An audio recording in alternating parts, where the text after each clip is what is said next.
আপনার self improvement জার্নিতে আপনি আপনার 100% অ্যাচিভ করতে পারতেছেন না রাইট নাও, আপনার সব থেকে বড় অবস্টাকেল হচ্ছে আপনি ইমোশনালি এই ফ্যাক্টটা দ্বারা অনেক বেশি অ্যাটাচ যে লোকে কি বলবে, would they like it or not. লোকে কি বলবে এই চিন্তাধারা দ্বারা আপনার প্রত্যেকটা অ্যাকশন প্রভাবিত হচ্ছে। So you must control your emotion. আপনি আপনার জার্নিতে প্রত্যেকটা মানুষের সাথে একটা রোল প্লে করতেছেন, আপনি একটা প্রিটেন্ডার হচ্ছেন, আপনি আপনার ট্রু সেলফ বের করতেছেন না বিকজ আপনি তাদেরকে আপসেট করতে চান না, but this is not the right way. আপনি আপনার প্রতি 100% ট্রু থাকতে হবে। আপনি আপনার প্রতি 100% ট্রু না থাকলে you can not achieve your highest potential. আপনি আপনার টপে যেতে পারবেন না, এবং আপনি যে রোল প্লেটা করতেছেন এর কারণে আপনার নিজেরও ক্ষতি হতেছে, অপোজিটে যে পার্সনটা আছে তারও ক্ষতি হইতেছে। বিকজ এখন আপনারও বেশি একটা দোষ নাই যে আপনি যে রোল প্লে করতেছেন, কারণ আপনি এই ভাবনাটা দ্বারা খুবই বেশি প্রভাবিত যে লোকে কি বলবে। So it is high time. Right now you must learn how to not care what other people think about you. আজকের ভিডিওতে আমি আপনাকে একটা ফুল গাইড দিব, যে গাইডটা আপনি যদি স্টেপ বাই স্টেপ ফলো করেন you will be so much emotionally stable যে মানুষ আপনাকে নিয়ে কি চিন্তা করে এটা দেখার আপনার টাইম নাই। আপনি আপনার কাজে মনোনিবেশ করবেন এবং আপনার কাজে ফোকাস করে আপনার যে 100% অ্যাচিভ করার কথা ছিল ওইটা অ্যাচিভ করবেন। So stay tuned. Number 1, focus on what you can control. আপনার লাইফে প্রত্যেকটা ক্ষেত্রে আপনি আপনার সাথে আরেকজনের সাথে কম্পেয়ার করতেছেন, but this is not the right thing to do. আপনি আরেকজনের সাথে কেন নিজেকে কম্পেয়ার করবেন? আপনি কি ওনার অ্যাকশনস কন্ট্রোল করতেছেন? নো। সাপোজ আপনি ক্লাস 10-এ পড়েন, আপনি আপনার ক্লাসে ফার্স্ট বয়কে দেখতেছেন, বলতেছেন ও ফার্স্ট হচ্ছে, আমি কেন হচ্ছি না? এদিকে দেখা যাচ্ছে ওর অ্যাকশনস হচ্ছে ও রেগুলারলি পড়ালেখা করতেছে আর আপনি রেগুলারলি পড়ালেখা করতেছেন না। আপনাদের দুজনের অ্যাকশনস কিন্তু সেম না, সো আউটকাম কিভাবে সেম হবে? আপনি আপনি যে ওর সাথে নিজে কম্পেয়ার করতেছেন এবং স্যাড ফিল হচ্ছেন, this is not the right thing to do. এটা করে আপনি শুধু শুধু আপনার ইমোশনাল ইন্টেলিজেন্স নষ্ট করতেছেন। So you must don't compare yourself to others, কারণ আপনি তাদের অ্যাকশন কন্ট্রোল করেন না। আপনি ওই জিনিসগুলো কন্ট্রোলে নেন যেটা 100% মালিক আপনি।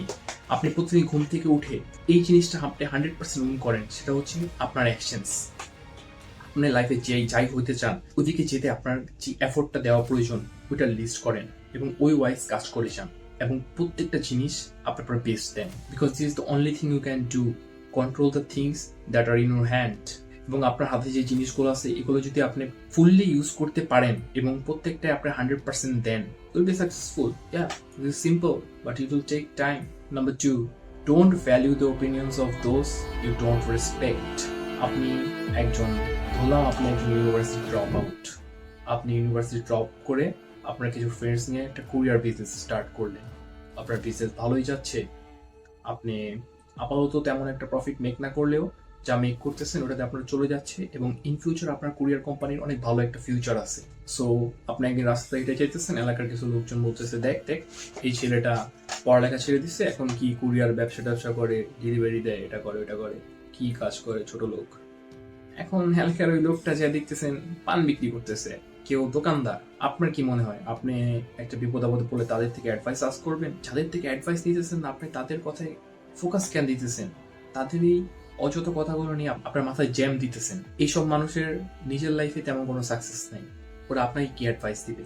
আর আপনি তাদের কথা শুনে আপনার মাথায় জ্যাম আনতেছেন, এবং আপনার ধরেন আপনার আজকে একটা প্রজেক্ট ছিল আপনার কোম্পানি রিলেটেড, যেখানে আপনার ফুল ফোকাস দিয়ে আপনার কাজ করার কথা ছিল, কিন্তু আপনি তাদের এই কথাগুলো শুনে আপনার কাজে তেমন একটা ফোকাস দিতে পারেন নাই, আপনার কাজের ক্ষতি হলো। So don't take criticism from people, you don't ask advice. Easy.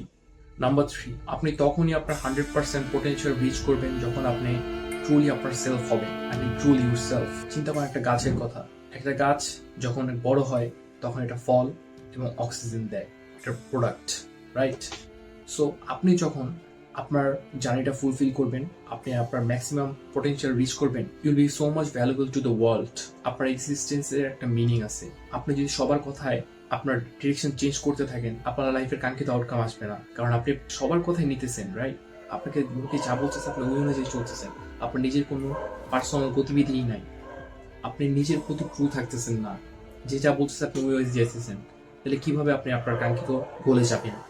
আপনি যখন আপনার লাইফে সামথিং ডিফারেন্ট অ্যাচিভ করতে যাবেন, সামথিং গ্রেটার অ্যাচিভ করতে যাবেন, সমাজের লোকের থেকে একটু আপনার ডিফারেন্ট হতেই হবে, এটার কোনো বিকল্প নাই। সবার কথা অনুযায়ী আপনি নিজের রাস্তা শেপ আপ করতে পারবেন না। এটা করে আপনি নিজের সাথে গাদ্দারি করতেছেন, আপনার নিজের সাকসেস টাইমটাকে দূরে ঠেলে দিতেছেন। Number 4, it is the most important thing to do. এই জিনিসটা আপনার লাইফের প্রত্যেকটা রেসপেক্টেই কাজ করবে। B respectful toward yourself. Self respect আমাদের লোকেদের এক্সপেকটেশনস থেকে মুক্তি দেয়। সেলফ রেসপেক্ট আমাদের নিজের ট্রু সেলফটাকে আমাদের কাছে ফিরিয়ে দেয়। আপনি যদি নিজেকে রেসপেক্ট না করেন, আপনি কিভাবে চিন্তা করেন সমাজের আরো 10টা লোক আপনাকে রেসপেক্ট করবে? আপনি যদি নিজের প্রতি রেসপেক্ট থাকে, আপনি অন টাইম খাওয়া দাওয়া করবেন আপনার স্বাস্থ্যের জন্য, আপনি অন টাইম ঘুমাবেন আপনার বেটারমেন্টের জন্য, আপনি অন টাইম নিজের প্রজেক্টগুলো করবেন আপনার ফিউচার সাকসেসের জন্য। To gain everyone's respect, you must respect yourself first. And in the end আমি আপনাকে বলবো, একটা মানুষের বয়স যখন 18 বছর থাকে, সে এটাই চিন্তা করে যে আশেপাশের লোকেরা কি বলবে, লোকেরা কি বলবে, এই চিন্তা ভাবনা করে সে তার লাইফের ডিসিশন গুলো নেয়। বাই দ্য টাইম সে যখন 40-এ যায়, সে চিন্তা করে, সে বলে I don't give a F to whatever other people things. সে তখন তেমন একটা চিন্তা ভাবনা করে না, কিন্তু তার কিন্তু 18 থেকে এই চিন্তা ভাবনাটা করা উচিত ছিল যে I don't give a F to what other people thinks. তাহলে হয়তো তার লাইফের ডিসিশনগুলো একটু বেটার হইতো, সে একটু বেটার পরিস্থিতিতে থাকতো। এবং একটা 60 এইজের মানুষ ওইটাই চিন্তা করে যে nobody really thinks, nobody really cares about you. আসলে দেখেন, একটা মানুষ কিন্তু আপনাকে নিয়ে তেমন একটা টাইম নাই, আপনি কি করেন না করেন এটা নিয়ে হয়তো খানিক সময়ের জন্য বলে, কিন্তু তেমন একটা টাইম নিয়ে তারা চিন্তা ভাবনা করেন। আপনাকে নিয়ে পড়ে থাকার মতো টাইম কারো নাই। আপনার লাইফটা আপনারই কন্ট্রোল করতে হবে। আপনার লাইফটাকে আপনারই ফুল ইউটিলাইজ করে একটা বেস্ট আউটকাম আনতে হবে। By that you can be some value. আপনার লাইফটা ফুললি আপনার নিজের আন্ডার কন্ট্রোলে আনতে হবে। এইভাবেই আপনি আপনার ট্রু সেলফের রিচ করতে পারবেন, আপনার হাইয়েস্ট অ্যাচিভ করতে পারবেন, আপনি হ্যাপিনেস রিচ করতে পারবেন। I will end the video by saying a quote. Happiness is tying yourself to what you do and say, not other people do and say.